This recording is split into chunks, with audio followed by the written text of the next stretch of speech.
ऐसा प्रेम इस अनंत ब्रह्मांड में किसी ने किसी से नहीं किया हो। राधा रानी धरती पर जब अवतरित हुई, राधा रानी गर्भ से पैदा नहीं हुई थी, अवतरित हुई थी। भगवान अवतरित होते हैं, गर्भ से पैदा नहीं होते जी। तो माँ कीर्ति और वृषभानु जी जो उनके पिता हैं, ये बड़े दुखी रहते थे कि कोई संतान नहीं। तो यमुना महारानी से माँ कीर्ति मांगती थी कि एक संतान चाहिए। और उस समय के बहुत अमीर व्यक्ति थे वृषभानु जी।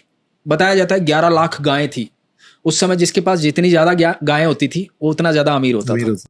नंद बाबा के पास 9 लाख गायें थी, ऐसा बताया जाता है। तो वृषभानु जी बहुत अमीर थे, राजा थे उस समय वहां के। संतान नहीं थी, दुखी थे। तो एक दिन माँ कीर्ति सुबह स्नान करने गई तो देखा कि यमुना महारानी जिस तरफ बह रही है उसके विपरीत में एक कमल का बड़ा फूल बहता हुआ आ रहा है। तो बड़ी अचंभित बात थी कि विपरीत दिशा में बहता हुआ कमल का फूल कैसे आ रहा है सुबह सुबह। और वो बहता बहता माँ कीर्ति तक पहुंचा। फूल के अंदर प्रकाश था।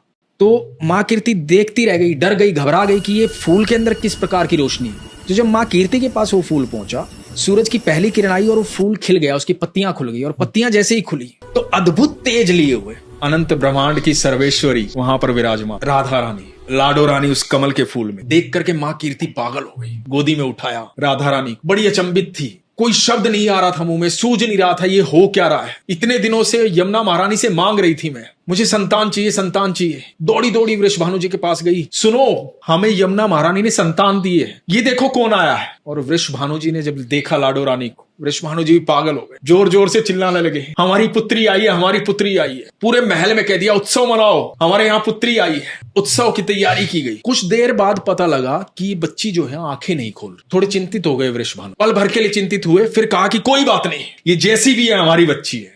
वैद्य को बुलाया गया, वैद्य से पूछा गया। वैद्य ने कहा कि आंखें खुली नहीं रही है, ऐसी ही रहेगी। वृषभानु जी ने कहा कि कोई बात, मेरी संतान है, जैसी है वैसी है, मेरी प्रिय है ये। और समय बीतने लगा। कहा जाता है करीबन 11.5 महीने के बाद यहाँ जेल में कंस के यहाँ, देवकी और वसुदेव के यहाँ अनंत ब्रह्मांड का मालिक धरती पर आता कृष्ण को लेकर के वसुदेव नंद बाबा के घर आते, नंद बाबा को सो। इधर जब नंद बाबा के यहाँ कृष्ण आ जाते हैं तो नंद बाबा उत्सव मनाते। बड़े उत्सव की तैयारी होती है कि मेरे यहाँ पुत्र ने जन्म लिया। तो उस उत्सव में न्योता भेजा जाता है वृषभानु जी को, अपनी लाडो रानी के साथ उस उत्सव में आते हैं। इधर वृषभानु जी, माँ कीर्ति और हाथ में छोटी सी बच्ची, और उधर पालने में झूलते हैं हमारे ठाकुर जी। तो माँ कीर्ति की गोदी में छटपटाती है लाडो, नीचे उतरती है, पहली बार धरती पर पैर रखती है और अपने घुटनों के बल चलती चलती पालने तक जाती है। और जब पालने तक पहुंचती है, वहां आंखें मूंदे ठाकुर जो लेटे हुए हैं, जब पालने पर लाडो रानी पहुंचती है तो ठाकुर जी की आंखें खुलती। जब ठाकुर जी की आंखें खुलती हैं तो इधर लाडो रानी की आंखें खुलती हैं। मनी मन बात होती है कि इतने महीनों से इंतजार कर रही थी तुम्हारा। तो ठाकुर जी मनी मन कहते हैं मैं भी तो तड़प रहा था वहां वैकुंठ में यहाँ आने के लिए। तो इतना अद्भुत प्रेम कि उसके लिए इतना इंतजार।